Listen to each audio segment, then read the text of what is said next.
We're live.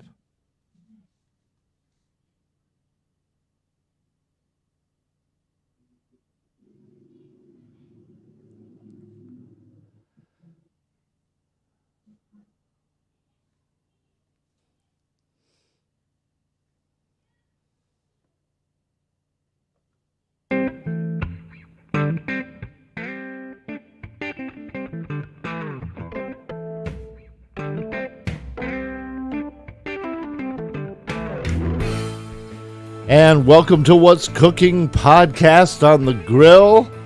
I'm journalist Charles W. Kim, and I'm here joined by journalist Nicole M. Wells. I am in the Sunshine State of Florida in Orlando, and she is in the Great Garden State of New Jersey.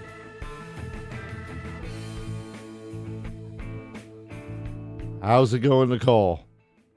Going. It's a gorgeous day here. It's beautiful, as opposed to the last 2 days, which have been cold and rainy. So I will take it. Okay, we've been on hiatus for a couple 3 weeks. Nicole was taking a much needed vacation, and we're back. So we have, of course, we're studying the news of the day. And the big story, of course, this week is the Senate confirmation hearings of Amy Coney Barrett, who is Donald Trump's nomination to the Supreme Court to replace the late Ruth Bader Ginsburg, the notorious RBG. And now it's kind of funny because not only is future Justice Barrett going to take over Ruth Bader Ginsburg's seat, but she also has the distinction of kind of having her own, now being referred to as ACB. It's funny you mentioned that because I was thinking the same thing. I was like, of course, the person who is nominated to fill that seat is known by 3 names too, so it's kind of amusing. It is. Well, they're using her initials. I mean, they're actually saying the unflappable ACB. Unflappable. I hadn't heard that one. Unflappable. Well, they had that yesterday, and it was really interesting to watch. So first things first, the Democrats are upset that this will be the third if approved, and it all looks pretty much like she will be. The Republicans have a majority in the Senate. That this will be the third appointment for Republican President Donald Trump. Mm-hmm. And the left has been going nuts because in the last year of the Obama administration, of course, Judge Anton Scalia passed away, a conservative justice. And President Obama nominated Merrick Garland. And Mitch McConnell in the Senate said, no, we're not going to hear that till after the election, and we hear the will of the people. So the court sat with 8 members for 10 months before the election, and then, of course, Trump appointed Neil Gorsuch, who was approved. And the Democrats are now saying that's a bunch of hypocrisy that we're going through, and we're putting Ruth Bader Ginsburg died like a month or so ago, and now we're putting, they say they're ramming this Amy Coney Barrett through the process and get her on the court before the election. But what they don't tell you is there are a couple big differences between the Obama appointment and what's going on with Judge Barrett. Now, that was the last year of the Obama administration.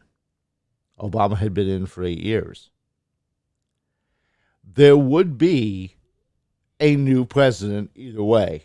This was not an incumbent running for re-election. It was either going to be Hillary Clinton or Donald Trump, but a new person would be sitting at 1600 Pennsylvania Avenue in the White House. And I think that the pundits, this has never happened before. Yeah, well, there's disputes on that. I mean, but Obama had a Republican Senate from the opposing party. So he could have put up the Pope, and the Pope could have got voted down. Down, Pope. He could have put up the Father Almighty, and he would have been voted down because it was the opposing party. Yeah. Trump, first of all, is running for re-election. He is in potentially the middle of his tenure as president. Mm-hmm. So that's a big difference, right? Secondly, because of COVID,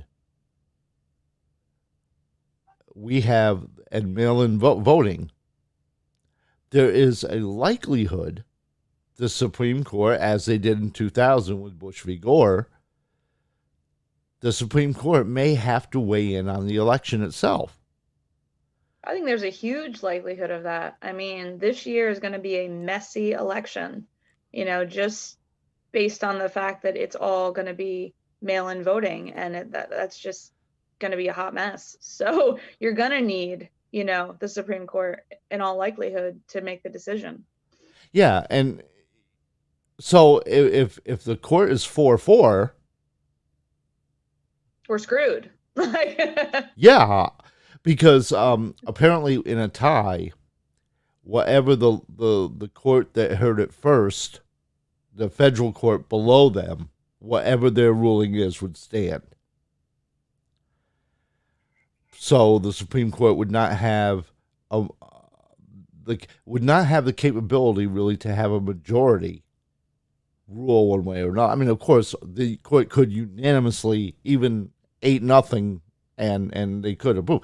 But if it came down to a 4-4 with a tiebreaker needed, without that ninth justice, yeah, that would be a problem. Mm-hmm. So, all that said, maybe there's a greater need than ever to get this ninth judge on the court. And because there is at least, I think, a 50-50 shot.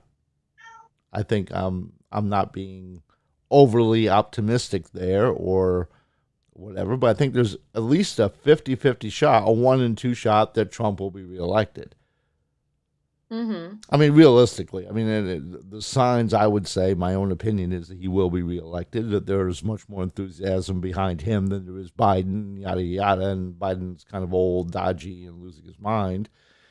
Emphasis on that last part, when you can't string a sentence together and you tell the American people you're running for the Senate, that's a bit of a problem. So, well, in all fairness, I did see the full context of his remarks, and he misspoke. I mean, it could certainly be dementia, but basically what he should have said is, when I ran, I was a proud Democrat when I ran for the Senate, because his next line is, I was a proud Democrat when I ran for vice president. I was a proud Democrat running for president. He did string those three together and kind of a chronology of his political career, which would have made sense, but was taken kind of out of context with, I'm running for the proud Democrat for the U.S. Senate, because he misspoke. And that's fine, but if that were like the only instance of him having issues. Well, yeah, two minutes later, he couldn't remember Mitt Romney. 2 minutes later, that Mormon senator out in Ohio there, yeah. He has some clear cognitive issues. I mean, that's not even like a partisan thing, or it shouldn't be, because he clearly has some issues. Well, a lot of people, Nancy Pelosi, and we're going to get to her later. This is, Nancy. Yeah. Great week for this. But Pelosi put out a thing about creating a congressional committee that would determine under I believe it's the 25th Amendment. Yep. Whether or not a sitting president can do the job. And if not, this committee could make a move to try to have the president removed for being unfit for office. And it would have to be with the support of the vice president, which, Pence is really going to do that, But a lot of people are saying... I don't think that she's doing it if Trump gets in office. Exactly. She even said, this has nothing to do with Trump. What she did say, the quiet part out loud, was, if Biden gets elected, we want to make sure we can get Harris in there. Yeah, exactly. And what they're doing is they want to lay the groundwork so even a Democrat, and we know the Democrats eat their own young anyway. They're ruthless. So as soon as they get in there and Biden shows any signs of being incapable, because the Democrats face it. Even Barack Obama's Joe, when Joe said he was going to run, it's like, Joe, you don't have to do this. The subtext there was, Joe, don't make a fool of us. Don't run. Don't run. You screwed it up. I wonder how that happened, though. What backroom deals were cut with his wife? Because it seems like she wants the presidency more than Biden does, because Biden doesn't even know what he's running for. Well, behind every great man, there's an ambitious wench pushing. I guess so in this case. But I really think that when Barack Obama presented then Vice President Biden with the Congressional Medal of Freedom, the highest honor a citizen can get. Mm-hmm. That was kind of Barack Obama trying to diplomatically say, Joe, you're not up to running for this, and you've done good, you had a good career, here, pat on the head, good boy, we love you, Joe, now go back to Delaware and sniff girls' hair. Out to pasture with you. Out to pasture or whatever, and I think that was probably the main motivation, because presidents, although they have the power, and certainly Barack Obama was within his rights as president to present that award to Joe Biden. And in all fairness, Joe Biden has had a god-awful long career. He's been in Washington. He's been in the Senate for like 47 years. He's 77 now. He went in when he was 30. Yeah. And it's really funny. I'm looking back at the some of the Ruth Bader Ginsburg when she was being confirmed in 93. Mm-hmm. Guess who the chairman of the judiciary was? Let me guess. Joe Biden? Joe Biden. Ding, ding. Ding, ding. Yeah, he was during Clarence Thomas. He was for a number of years. He held that position for a long time. And as a matter of fact, ironically, as we come back to Barrett, kind of circling the wagons back to full circle here, he was the one who coined this thing called the Ginsburg Rule back in 93. And prior to that, there was this, a Reagan, and maybe a Bush senior appointee to the court, Robert Bork. And actually, that's where the term to get borked.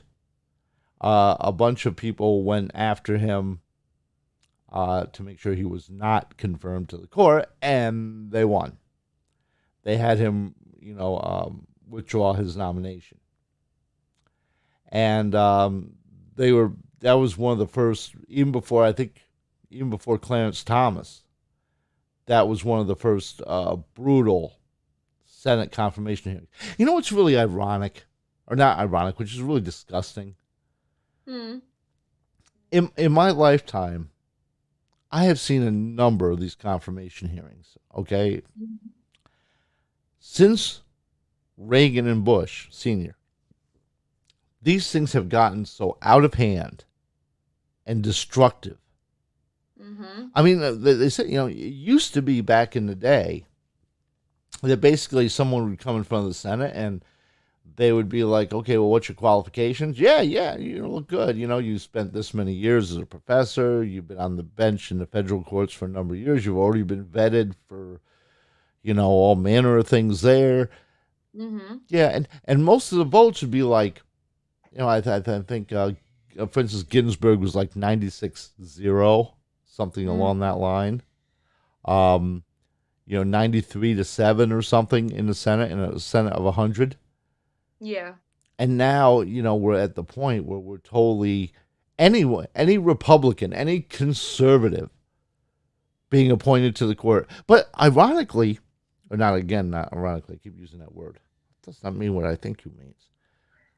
But the Senate has approved under Trump a huge number to fill a lot of vacancies that were left by the Obama administration. And when they filled these vacancies, and Amy Coney Barrett is one of them. She was appointed, I think, in 2017 to the federal bench. 2017, yeah. And there was no issue at all with her being appointed to the federal bench. Now that she's going to the Supreme Court, it's like she is the worst thing in the world. She's going to rip your health care away. She's going to take away your right to choose. She's going to overturn Roe v. Wade. She's going to rip down the ACA, the Affordable Care Act. She's going to take away your health insurance. You're going to die, and children are going to die in the streets and rolling blood in the streams. It's going to be horrible. But where was this when Justice Kagan, when Obama appointed Kagan or Sotomayor? Where were the Handmaid's Tale women walking in front of the Supreme Court building or in front of the Senate chambers where they're having the hearings? Well, it depends on your political persuasion. I mean, obviously, she's just the wrong type of woman.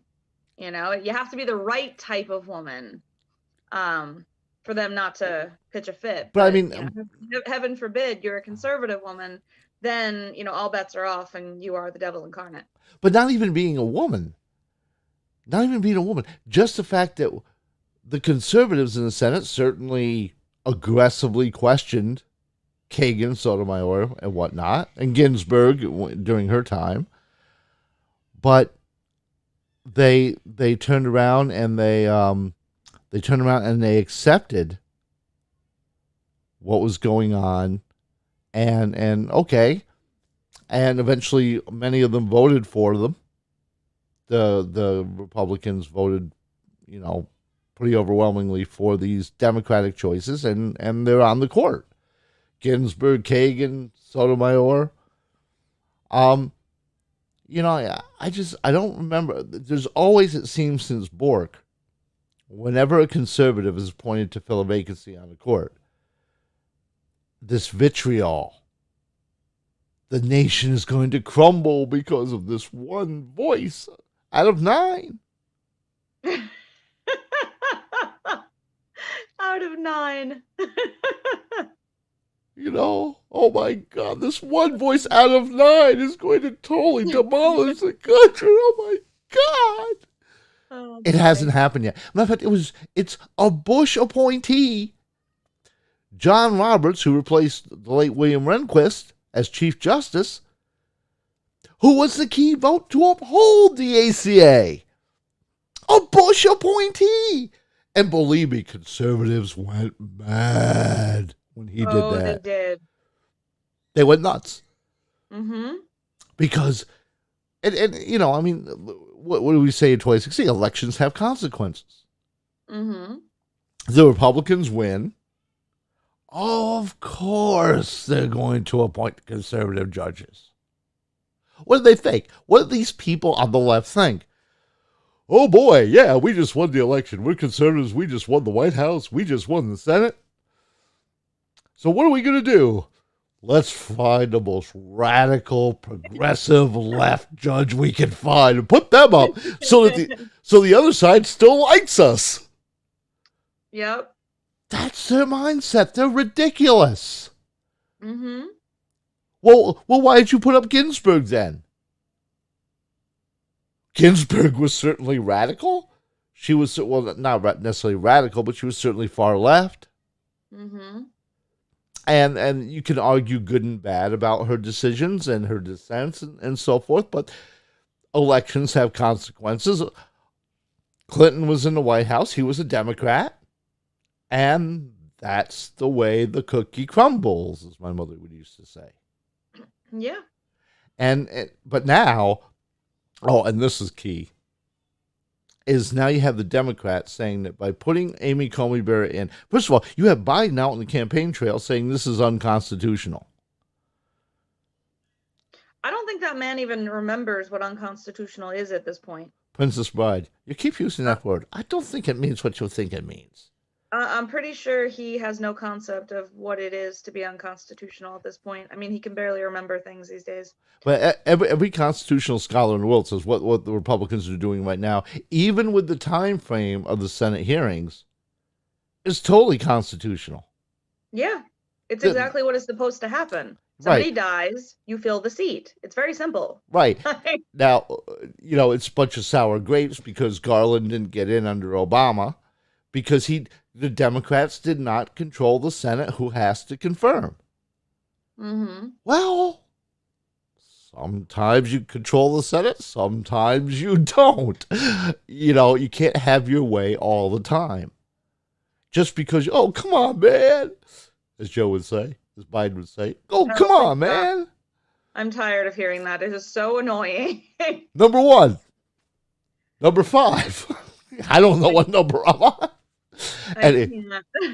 Anyways, so Amy Coney Barrett is in front of the Senate Judiciary Committee, and they are aggressively questioning her. And I do have a video I want to play from C-SPAN. And this is Mazie Hirono from Hawaii. And if you remember her during the Kavanaugh hearings, she's the one that said all women should be believed. Yeah.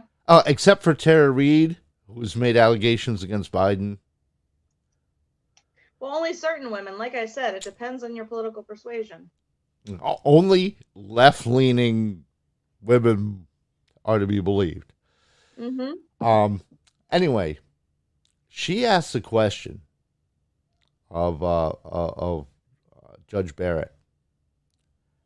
Now, Judge Barrett is from Indiana. She's a devout Roman Catholic. She has 7 children, 2 of which are adopted black children from Haiti. And we're going to get to that. That was a whole nother ridiculous question by I can say this now, your amazing Senator from New Jersey, Mr. Cory Booker. You really need to work on your delivery there, sir. But carry on. Why do I have to work on my delivery? I thought that was pretty good. We both met Cory. There's actually a picture of us interviewing Senator Booker. Yes, I have it. And we use it in a lot of our promotional materials that we've done. But it's just amazing. Anyway, so this is, and we're going to get to his questioning of and a couple things that he asked. But let's listen to Mazie from Hawaii. Go. To ensure the fitness of nominees for a lifetime appointment to the federal bench or to any of the other positions for any of the committees on which they appear, I ask each nominee these 2 questions, and I will ask them of you. Since you became a legal adult, have you ever made unwanted requests for sexual favors or committed any verbal or physical harassment or assault of a sexual nature? No, Senator Hirono. Have you ever faced discipline or entered into a settlement related to this kind of conduct? No, Senator. Okay. Yeah. If you watch her facial expressions, Amy Coney Barrett's, that is, not this clip, but others, but throughout the night, just the looks she gave some of them, like, is that really coming out of your mouth? Like, she really just looked at them sometimes, like, I really can't believe what I'm hearing. It was just the funniest thing to watch. Well, it is, because it is so ridiculous. Yeah. Right? I mean, yeah, this devout Roman Catholic, mother of 5, adopted mother of 2, married for like 25 years. Come here, little boy. Meanwhile, you got Joe Biden being creepy around all kinds of really little girls. But that's okay. Massaging their necks and sniffing their hair. Let's leave it at that, because it's really disturbing. It's very disturbing. I Yeah. mean, but why isn't it, why isn't it the media, going to Joe Biden saying, geez, Joe, in your adult legal life, why are you so creepy? Because he's the right political persuasion. I mean, there is a socially acceptable, club, and conservatives are just not a part of it. To be conservative today is to be the new radical, essentially. Is to be countercultural, because most people in media or all your other elite echelons of society, they do not see things through a conservative lens. They see it through a liberal lens, and the conservatives will just never be good enough for them.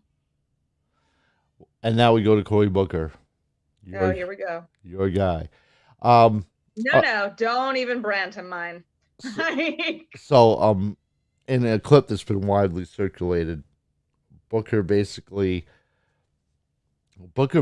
asked this mother who's adopted 2 black kids from Haiti if she would denounce white supremacists, to which Coney Barrett said, yes. And then Booker's like, well, I'm glad you were so resolute in your answer. I only wish the president was, even though the president has denounced the KKK, David Duke, white supremacy, any form of extremist violence, numerous times, going back to right after he won the presidency. Mm-hmm. But they still want him to say it again, yet again, yet again, yet again, yet again, yet again, yet again, because he didn't say it today. So I guess overnight he decided they were good people or something. I don't know. I do not know. We're going to listen to Spartacus now? Yeah, this is Spartacus asking Judge Barrett if she believes in a peaceful transition of power. Do you believe that every president should make a commitment unequivocally and resolutely to the peaceful transfer of power? Well, Senator, that seems to me to be pulling me in a little bit into this question of whether the president has said that he would not peacefully leave office. And so to the extent that this is a political controversy right now, as a judge, I want to stay out of it, and I don't want to express a view on. So, Judge, I appreciate what you've said about respecting our founding fathers, about the originalism. It's remarkable that we're at a place right now that this is becoming a question and a topic, but I'm asking you, in light of our founding fathers, in light of our traditions, in light that everyone who serves in that office has sworn an oath where they, quote, swear to preserve and protect and defend the Constitution of the United States, I'm just asking you, should a president commit themselves, like our founding fathers, I think, had a clear intention, like the grace that George Washington showed, to the peaceful transfer of power? Is that something that presidents should be able to do? Well, one of the beauties of America from the beginning of the Republic is that we have had peaceful transfers of power, and that disappointed voters have accepted the new leaders that come into office. And that's not true in every country. And I think it is part of the genius of our Constitution and the good faith and goodwill of the American people that we haven't had the situations that have arisen in so many other countries where there have been, where those issues have been present. I think that's interesting because, first of all, I think it was a remarkably good answer. She's just very sharp. I mean, she just puts them right in their place, and just, all right, thank you, next kind of attitude. And she's answering all this off the cuff. There's a viral clip from yesterday, from day one, where one of the Republican senators asked her, hey, we have all these books and notebooks and notes and everything in front of us to question you. If you would, can you please hold up any notes that you've referred to? And she held up a blank piece of stationery that was sitting on the desk that says United States Senate on the letterhead. Mm-hmm. It was blank. Yeah. She's answering all this right off the top of her head. Mm-hmm. And I think that speaks to how truly brilliant she is. I mean, one of her professors at Notre Dame said she was the best student they ever had in a letter of recommendation. Also, the committee said that they've gotten letters of recommendation from a swath of the Notre Dame, where she was a professor for 20 years, the faculty, who is a diverse group politically, all saying how excellent she would be on the court and how wonderfully qualified she is. So basically, she's young too. I mean, the beauty in her nomination, in addition to the fact that she's a very accomplished, distinguished jurist, is that she's only 48. I mean, she's very young, to be serving on the Supreme Court, which means she'll be there for quite some time. yeah, Presumably. but that's the problem. Yeah. Now, first of all, Donald Trump, in his first term, and this is almost unheard of in America, has had 3 appointments to the Supreme Court. Yep. That's virtually unheard of in a president's first term. And usually, Obama had 2 in 8 years. Trump's got 3 in the first 3.5. And a possibility that there may be a couple more if he would have won re-election before he leaves office. There may be 1 or 2 more. In which case, Trump could effectively pick the majority of the court. And he is very much, Gorsuch is not that old. Kavanaugh's young. And Barrett's young. Yeah. Reshaping it in a younger image. Yep. Well, not only reshaping it in a younger image today, but solidifying how that's going to play out probably for the next 30 years. Oh, yeah, absolutely. That at least of a third of the court has conservative values for the next 30 years. Yep. And that's something the Democrats, are shaking their shoes about.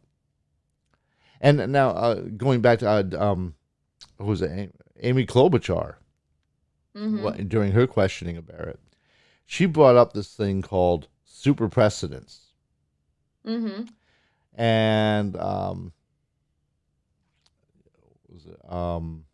Mayberry's 1, Brown versus Board of Education is 2. These are landmark Supreme Court decisions that are considered super precedent because they're so ingrained into our society that no one questions them or would bring no serious complaint about them. Segregation in schools and whatnot. Mayberry versus Madison, I believe that was. And, that's these are the Supreme Court decisions you learn about, well, you used to back in the day, you learned about them in high school. Once upon a time ago. Yeah, Brown versus Board of Education, of course, segregation. And it being unconstitutional, and that led the way to a lot of different things. And that was, I think, in 1954. But with the questions from Klobuchar were, is Roe v. Wade, a super precedent that won't be overturned because there was no serious challenge to it? And Judge Barrett said, well, no. Every day there's controversy in the country about Roe v. Wade. Yeah. And what it means. But there's also, most of these folks, I think, one judge is not going to be able to overturn Roe v. Wade. No. And from what I'm understanding, once a case has been decided and the precedent is there, it's very hard to overturn that precedent. Unless there's something very egregious or compelling in a legal argument to do that. But it's something that judges, even Kavanaugh and Gorsuch, may be pretty loath to do. They certainly, like with the ACA, one thing they said is they may look at severability, which is that you can carve out whatever piece of the ACA you don't like, such as the individual mandate, strike that down, but still keep the rest of the ACA up. Because, and as Judge Barrett said, a lot of this is policy, and policy should be decided by the legislature. If the legislature makes a law and the president signs it, unless basic government. yeah, unless there is something dramatically unconstitutional about the law, it remains. It stands. But that's not good enough for the folks on the left. That's not good enough. No, it's not. And they, what they did to Kavanaugh, was just the most disgusting thing I've seen in a long time. But, completely tried to eviscerate and, assassinate that man's character. But, they can't do that to Amy Coney Barrett because, she's a woman. So trying to trounce out, allegations of sexual misconduct, sexual assault, that's gonna be tough, to sell that. Although you will admit that what's her name did a pretty good job of just trying to do that. Oh, Mazie Hirono? Yeah. Oh, she tried, but I mean that was pretty desperate, and it came off kind of pathetic. I mean, like, this is the best you've got? Like, come on. But I mean, Trump was very shrewd in picking a woman because he saw, what happened to Kavanaugh, and he's like, all right, we're not going down this route again. Let's pick a woman, and then see what they can do. And the thing is, they really don't have much. If that's what they're throwing at her, they don't have much. It's a pathetic, attempt to delay the inevitable, essentially, because I mean, she's hailed, in legal circles as being, one of the most brilliant jurists, in generations. And she's only 48 years old. So, I mean, she clerked for Scalia, I mean, she's just her accolades, are numerous. And for them to be, striking at her like Mazie Hirono did, it proves they got nothing, Exactly. So, we're going to take a break for a minute because we have to pay the bills. And as soon as we come back from that, if you're watching on YouTube, you don't have to do anything. I will be back momentarily. But if you are listening, this is something we have to do. We have to pay the bills. When we come back, Nancy Pelosi had a bit of a meltdown on CNN yesterday when Wolf Blitzer dared to ask her a question about the president's proposed $1.8 trillion stimulus package. We're going to hit that on the other side. So hang tight.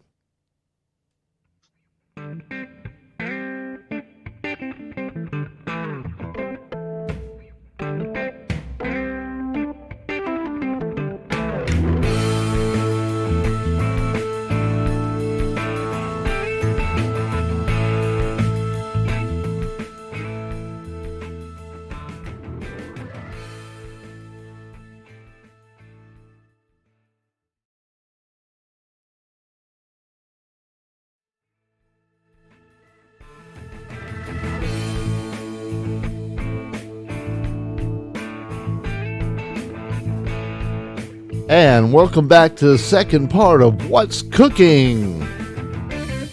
Weekly podcast with journalists Charles W. Kim and Nicole M. Wells. I'm coming to you from Orlando, Florida. She's coming to you from the great Garden State of New Jersey. Okay, Nicole, so we were talking before the break about yesterday. Nancy Pelosi was asked by CNN's Wolf Blitzer. Now, of course, we all know that there's no one more loyal to Republicans than President Trump, the Wolf Blitzer. That he is, he is so much way above for the Republicans than Tucker Carlson, Sean Hannity, Laura Ingraham, Candace Owens. That's hysterical. Please continue, because that's the best laugh I've had all day. Oh, you're about to get a better one. This is the interview yesterday where Blitzer asked Pelosi, hey, people are hurting. The president's trying to meet you halfway. For those who aren't, originally Republicans were only interested in a second stimulus package that was, first of all, under $1 trillion. Mm-hmm. The Democrats passed legislation for like $2.2 million or $2.4 trillion. Trillion with a T, trillion. And this is after the first $1 trillion plan that was back last March, where everybody got their $1,200 check. This was supposed to be a second round. And the Democrats threw in about $600 billion with a B dollars that would help bail out states like New York and New Jersey, where the governors, not just had lost money because of COVID, but for the budget holes they were in prior to COVID. Yep. So President Trump said, wait a tick, no. If these are expenses that are not directly related to COVID, he's all on board with a second check to folks for like $1,200. He wants to provide maybe not $600 a week, but he wants to provide money to folks who are unemployed, like $300 or $400, in addition to their state benefit. Mm-hmm. And he does want to continue the Paycheck Protection Act, where businesses could apply as long as they didn't permanently lay off folks. If they hired some back or whatever, they could get a loan or a grant. Actually, if they actually did it right, they wouldn't have to repay it in order to keep their business going, even though it was shut down during COVID.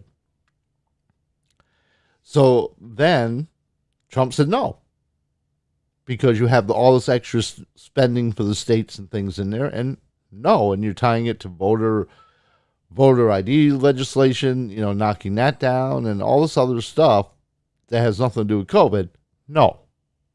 Mm-hmm. So they've been negotiating back and forth, and those talks have stalled and whatever. Finally, Trump says, look, we got to go big or go home. People are hurting. All right, my proposal is $1.8 trillion. Now, this is only like $400 to $600 billion with a B, less than what the Democrats were looking for. But when you're talking crazy numbers. Yeah. Okay, there's not a whole lot of difference to my mind between 2.4 billion and 1.8 trillion, or 2.4 trillion and 1.8 trillion dollars. No, not much. That's pretty. that's like difference between $18 and $24. Yeah. Basically, okay, it's not horribly bad. Pelosi refuses to budge on this. She refuses to take the president's olive branch and to continue negotiating. So Wolf Blitzer tries to hold her feet to the fire. And this is the exchange they had yesterday. And get ready to be amused. As you know, there are Americans who are being evicted from their homes. They can't pay the rent. Many Americans are waiting in food lines for the first time in their lives. Can you look them in the eye, Madam Speaker, and explain why you don't want to accept the president's latest stimulus offer? Well, because, thank you very much, Wolf, and I hope you'll ask the same question of the Republicans about why they don't really want to meet the needs of the American people. But let me say to those people, because all of my colleagues, we represent these people. I have for over 30 years represented my constituents. I know what their needs are. I listen to them, and their needs are not addressed in the president's proposal. So when you say to me, why don't you accept theirs? Why don't they accept ours? Our legislation is there to do three things primarily: to honor our workers, honor our heroes, our healthcare workers, our police and fire first responders, our teachers, our transportation, sanitation, food workers, the people who make our lives work. We couldn't be doing what we're doing without them. Many of them have risked their lives so that to save lives, and now they will lose their jobs because Mitch McConnell says let the states go bankrupt. Excuse me for interrupting, let the states go bankrupt. Madam Speaker, but they really need the money right now, and even members of I your own. understand that, but even members of your own caucus. Even members of your own caucus, Madam Speaker, want to accept this deal. $1.8 trillion. Congressman Ro Khanna, for example. But let me just quote Ro Khanna, a man you know well. I assume you admire him. He's a Democrat. And he just said this. He said, people in need can't wait until February. $1.8 trillion is significant and more than twice the Obama stimulus. Make a deal. put the ball in McConnell court. So what do you say to Ro Khanna? What I say to you is, I don't know why you're always an apologist, and many of your colleagues apologists for the Republican position. How dare you? Ro Khanna, that's nice. That isn't what we're going to do, and nobody's waiting till February. I want this very much now, because people need help now. But it's no use giving them a false thing just because the president wants to put a check with his name on it in the mail, that we should not be doing all we can to help people pay the rent, put food on the table, to enhance benefits, that they don't lose their jobs if they're state and local, we're talking about the consequences of a pandemic, the symptoms of a problem that the president refuses to address. But you know, and that is the coronavirus. We know that is we the know coronavirus. the problem out there, but there are millions of Americans who have lost their jobs. They can't pay the rent. Their kids need the food. That's right, and that's what we're trying to get done. $1.8 trillion, and the president just tweeted, stimulus, go big or go home. He wants even more right now, so why not work out a deal with him, and don't let the perfect, as they say here in Washington, be the enemy of the good. Well, I will not let the wrong be the enemy of the right. What's wrong with $1.8 trillion? Well, you know what? Do you have any idea what the difference is between the spending that they have in their bill and that we have in our bill?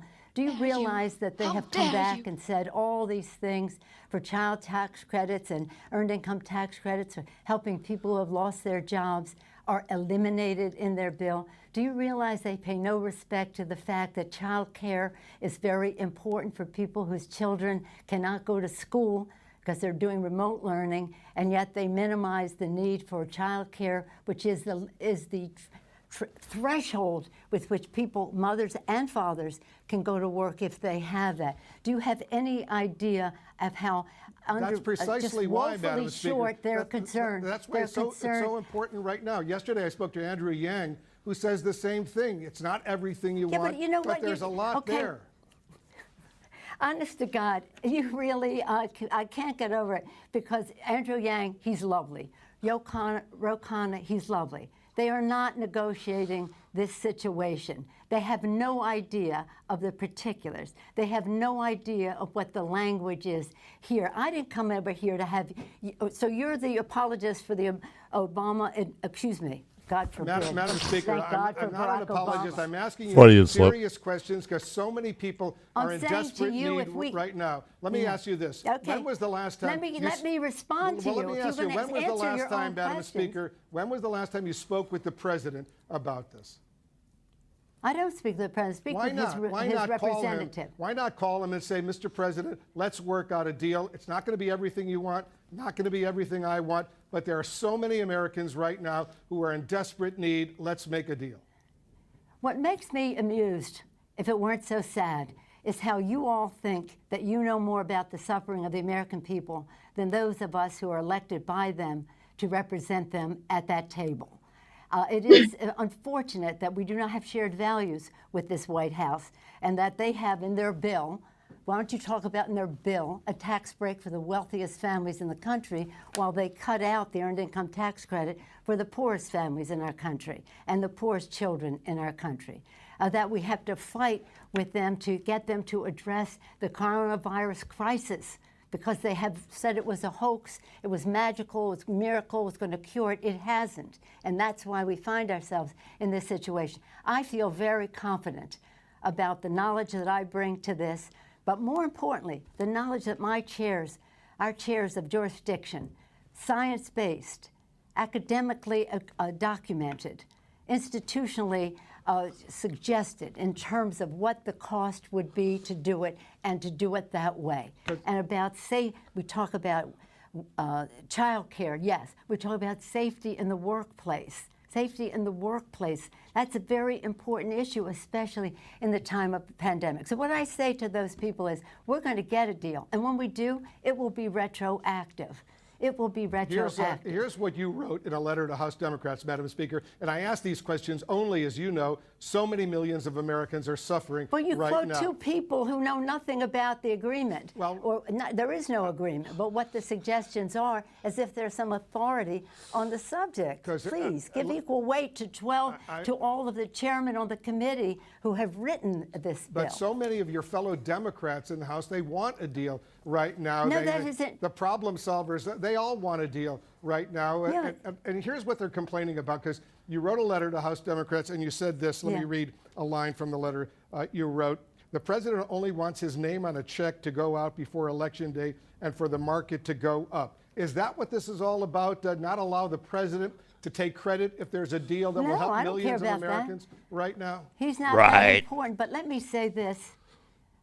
With all due respect, and you know we've known each other a long time, you really don't know what you're talking about. If the plural of anecdote is not data. Yes, there's some people who said this or that. Overwhelmingly, my caucus wants what is right for the American people. Overwhelmingly, our chairman who wrote the bill, read their statements. They all put out their own statements when they saw what the White House was proposing. So do a service to the issue and have some level of respect for the people who have worked on these issues, written the bill to begin with. Now, let me just say this in terms of the numbers. I want people to do the math. We had 3.4, which would meet the needs of the American people for a sustained period of time, so that there was some certainty in what would happen. The Republicans said no, well, so we took it down $1 trillion by cutting the time. We took it down another $200 billion. So we're now $1.200 billion down. We came down to 2.2. At the same time, since tomorrow will be 5 months since we passed the bill, at the same time, because there was no resolution, Mitch McConnell said, let's pause. The virus didn't pause, and now we're at a place where we need more money. We need more money for PPP, for our small businesses. We need more money for our airlines. We need more money for our schools. So we have absorbed nearly $500 billion more of expenses still within the 2.2. I understand all of that, and I have only the greatest respect for you. So do the math. Madam Speaker, I have only the greatest respect for you. We have come down $1.6 trillion. $1.8 trillion. $1.8 trillion is a lot of money. The American people need that money ASAP because they're suffering right now. And I'm not saying it's perfect, but I'm saying... And you don't care how it's spent. I care, of course, how it's spent. But what I don't understand is why not talk to the president personally, call him up and say, Mr. President, let's get a deal tomorrow. Look, let me say this. The president has sent Mr. Mnuchin to negotiate. That's what we've done with other presidents. This isn't unusual. With President Bush, we did this quite a bit because that's how you negotiate. And then you take it to the president. This Mr. Mnuchin, I think he has integrity representing his position. May I finish, please? But he has integrity representing his position, but his position has no integrity. They do not share our values. Have a little respect for the fact that we know something about these subjects. And there's a big difference between Democrats and Republicans in whether they want to give a big tax cut to the wealthiest people in the country in their bill, in the CARES Act. We tried to take it out in this bill. Instead, they took out earned income tax credit, child tax credit, expanded health benefits to UI benefits to the extent that it was agreed to before. Right. So this is, I have every confidence in what and the arguments that we make because it's based on science and documentation. Our chairs know their stuff. They know what they're doing, with all due respect to the kind of people you were referencing. And I welcome their enthusiasm. I welcome their interest. I welcome their originality of their thinking. But the fact is, we have a responsibility to meet the needs of the American people in a retroactive way, so they're not at a total loss. They are at a loss because the president has ignored the virus. I wish he would spend time on the fact that if he had not ignored the virus, we wouldn't be in the position we're in, but we are. And let me say about that also, I hope that I'm pleased that these pharmaceutical companies are taking the responsible position to halt and hopefully then resume, because we want the public to have confidence in whatever therapies or whatever vaccines come along, that they will take them. Right. And to people who say, well, I don't trust Trump on that, if we trust the Food and Drug Administration for what they are doing, the scientists there who've been working 24/7 for months and months and months, excellent science. The science should call the shot, and when they do, we should all trust it. And let's hope they get more treatments. Let's hope they get a vaccine. And Madam Speaker, Yes. I certainly respect you, but I also respect Ro Khanna. I respect Andrew Yang. I respect members of the Democrats who are members of the problem solvers. They want a deal because so many people right now Well, are the problem suffering. solvers, by the way, don't have any earned income tax credit or child tax credit in their proposal either. But let's not go it into doesn't- that. yeah, You we've gone evidently through do that. not respect the chairman of the committees who wrote these bills. I respect and all I of wish you. you would respect the knowledge that goes into getting meeting the needs of the American people. But again, you've been on a jag defending the administration all this time with no knowledge of the difference between our two bills, and I thank you for giving me the opportunity to say that to you in All right, person. Madam Speaker, virtually. these are incredibly difficult times right now, and we'll leave it on that note. Thank you so much for joining we'll us. leave it on the vote that you are not right on this, Wolf, and I hate to say that to All you. right. But I feel confident about it, and I feel confident about my colleagues, and I feel confidence in my chairs. And it's not about me, it's about millions of Americans who can't put food on the table, who can't pay the rent, And who are we having represent trouble, them, who and we are represent trouble them, getting and by we on represent these them, long food and we lines that we're represent seeing. them. I know We you know are. them. I'm just We saying, represent them, and we know them. as we We say, know them. We represent them. don't let the Yes. perfect be the enemy of the good, as they say It is here in nowhere Washington. near perfect. Madam Speaker. Always the case, but we're not even close to the good. All right, let's see what happens, because every day is critically, critically important. As you know, there are Americans who are... Thoughts? Okay. Well, that was interesting. Yeah. I would say so. I mean, nobody cares that you represent them. You know, nobody cares. They care about, can they pay their rent? Can they buy food? You know, that's what they care about. Can they put gas in their car? That's what they care about. They don't care that you're sitting there, you know, raising up the little person by taking away that rich person's tax credit. Like, they don't care. They care whether you actually get it done and push it over the finish line. That's what they care about.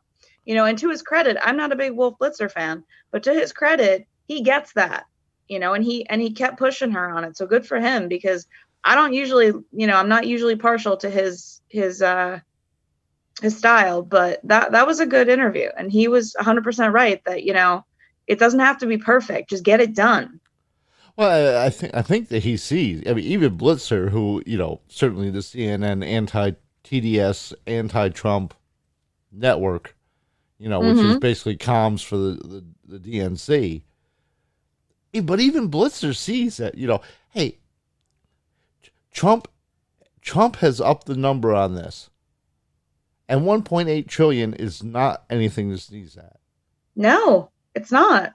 And it's a hell of a big expense for the country. And if Trump's willing to do that and expand the unemployment payments and expand the Payroll Protection Act, and he's willing to do other things and provide other monies in their COVID related, Yep. you know, I think that Blitzer's seeing that, you know, Pelosi's just playing politics with this. Yeah, and it's just disgusting, you know, like, that's not, you know, I think she's just spent way too much time wrapped up in her little ivory tower and not seeing, you know, the slums that the people in her district are living in. Oh, but she no, Nicole, no. You don't know what you're talking about, because you don't know her constituents. You don't know her constituents the way Nancy knows her constituents.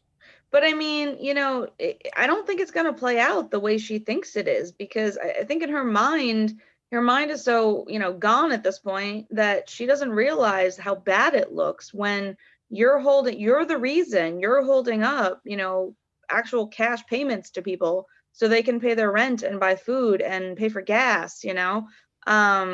I don't think she gets that, because she spent too much time being insulated from reality, that I don't think she understands that you can't, politically, it's suicide for you to be seen as the reason that this deal did not get done. I mean, say what you want about Trump, but everybody says, that Trump is a deal maker. He's a pragmatist. He's not, wedded necessarily to a certain ideology. He will make a deal with you if she just gets past her pride, like Wolf was saying. Get past your pride and call him on the phone and say, let's do this and make a deal for the American people.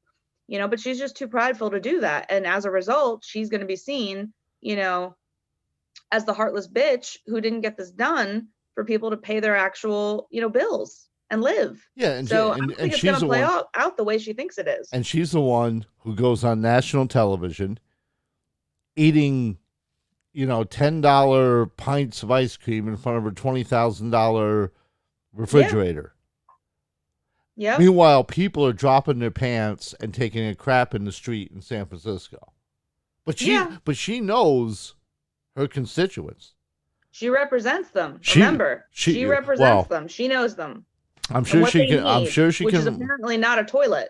Well, apparently she can relate to that because she's full of shit. But that's true. But it amazes. I mean, Blitzer actually held her feet to the fire, I thought, pretty well. And again, I thought he did a great job, and I don't say that lightly because I'm not generally a Wolf Blitzer fan, but that was a great interview. He did a good job. And I think toward the end of it, he was actually getting annoyed. Yeah, I mean, and rightfully so. She just kept, prattling on about this, wealthy tax credit. Who gives a shit as long as it gets money to people? No one shares my values. Who cares about values? It's great to talk about values when you can pay your bills, Fancy Nancy, but the rest of America needs to pay their bills. So shut the hell up and get it done. Yeah, but most of America is like, tell my landlord that bitch when I don't have the funds to pay the rent this month. Seriously, it's like, she has been out of reality for so long, and she is so demented at this point, mentally speaking, that I don't think she can actually, understand that people need this money and they need it now. They're not going to sit there and warm themselves with her values. That's not going to turn the heat on in the middle of winter. So, nobody cares about values. That's great. It's wonderful to be a purist and to sit there and, hold everything up so everything's perfect. That's not the way life works. That's not reality. People have bills to pay. They don't care about values. They care about the cash money that they're going to pay to someone so they can stay in their house, so they can turn their heat on. That's what they care about, Nancy. I don't think you get it. Well, you're talking about one. I think she's the 8th wealthiest person in Congress. Like that. Her net worth is over $100 million. Well, you gotta wonder where that came from. I mean, how much of America did you sell out, Nancy, in your time in office to become that wealthy? I gotta wonder. And she represents the seventh wealthiest congressional district in America, which is part of San Francisco. And now, granted, part of it is homeless people on the streets and needles and defecation and all that stuff. But there's also a lot of money. Well, for now, there's a lot of money, but as people are unable to, pay the rents in that area, as more and more people lose their homes and lose their jobs and are forced out on the street, you're seeing it in Portland, with all the rioting and all the violence and everything. Nobody's going to want to go there. San Francisco is not always going to stay, wealthy eternally.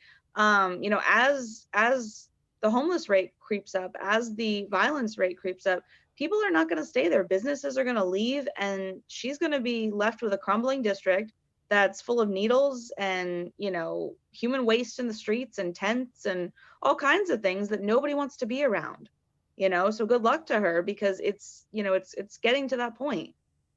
Yes, it is. And this election is going to be one of the most consequential in our lifetime, which brings me to election night. Mm-hmm. So, I believe you'll be joining us on election night, right?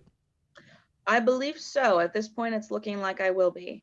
Because we're going to start at about probably about 7 o'clock. Okay. I'm going to pre-bowl. I'm in a bowling league, and I will pre-bowl for that league so that we're here. And we're going to be watching, the various news agencies and see what happens. I mean, it does not look like we're probably going to have a declared winner at the end of the night on Election Day. Probably not. But I'm sure there's going to be some moments in there, and certainly things we can discuss as to how certain states are leaning or how the votes are coming in. I've been looking forward to this for all my life. I love to do an election night show. I might even wear a tie. Wow, are you getting your shirt pressed too? Yeah.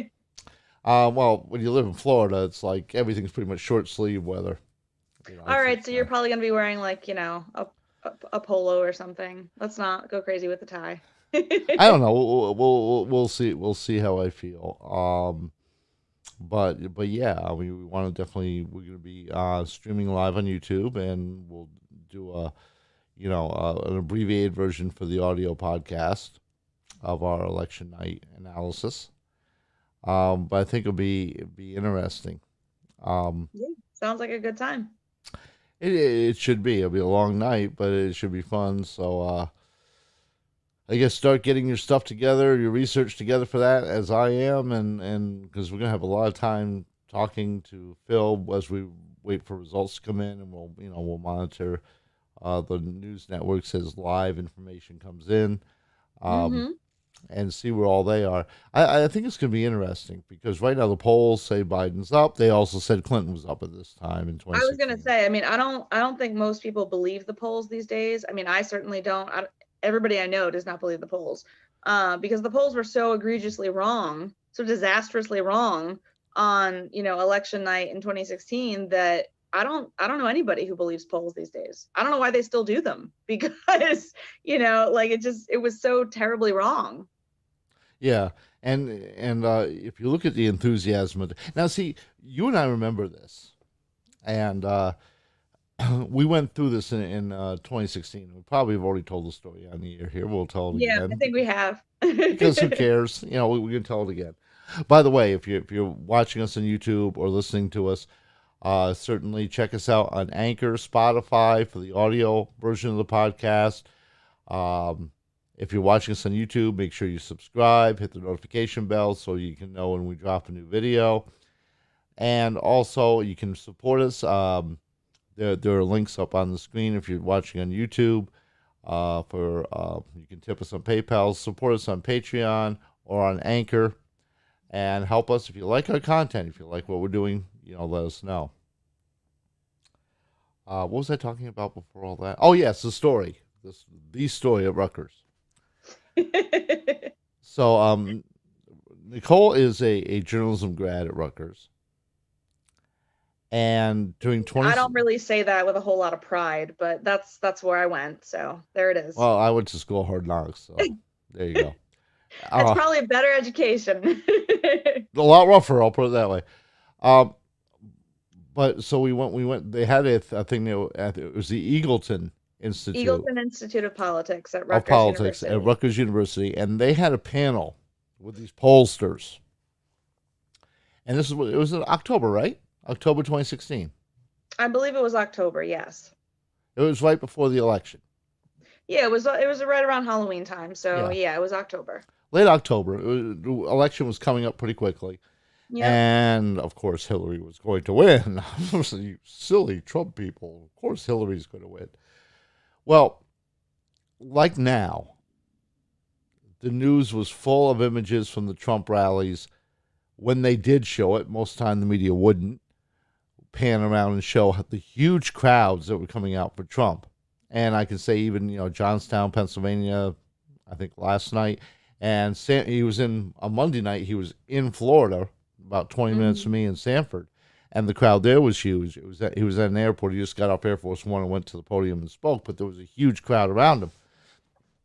Meanwhile, Joe Biden's got like 4 people, and probably 3 of them are media at his rallies. They had one joke there where he had a mariachi band in Las Vegas, and there were more people in the mariachi band than people who came to hear Biden speak. Yep. Now, so when that was happening between Clinton and Trump, where Clinton would barely get 1,000 people to show up at her speaking engagements, and Trump would get 10, 20,000 at his, and people still waiting to get in.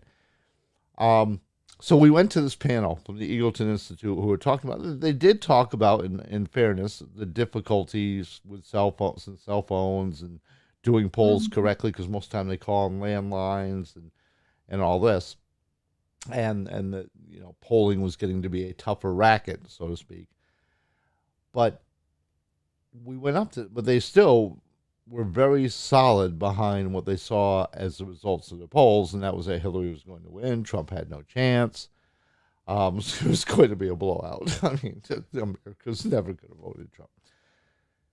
So Nicole and I walked up to the panel after the presentation, as media folk like us are wont to do, to get clarifications and things. And I asked them, I said, yeah, but we're seeing these huge amounts of people coming out to the Trump rallies and Hillary Clinton not so much. And how can you square that, with the results of the polls? And Nicole can tell you, they literally laughed at me.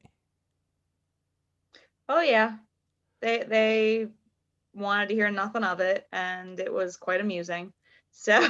Oh, young man, I'm 57. Yeah, you're just a kid. You don't know anything. Silly you. What degree do you have in political science? And well, I have a degree with my eyeballs that see 10,000 people showing up for one candidate, 5 showing up for the other. So I tend to think the one with 10,000 might be a little more popular. Oh, silly man. You obviously do not know what you're talking about. The people you are referencing are, yes, they will come to rallies because they like being at rallies and being entertained, but they're never going to go to the polls and vote. It's not going to happen. Hillary is going to win. Yeah, about that. Well, Oops. It's even more interesting now, actually, because, especially because, he hasn't been able to have a lot of his huge rallies like, he used to before all this nonsense shut everything down.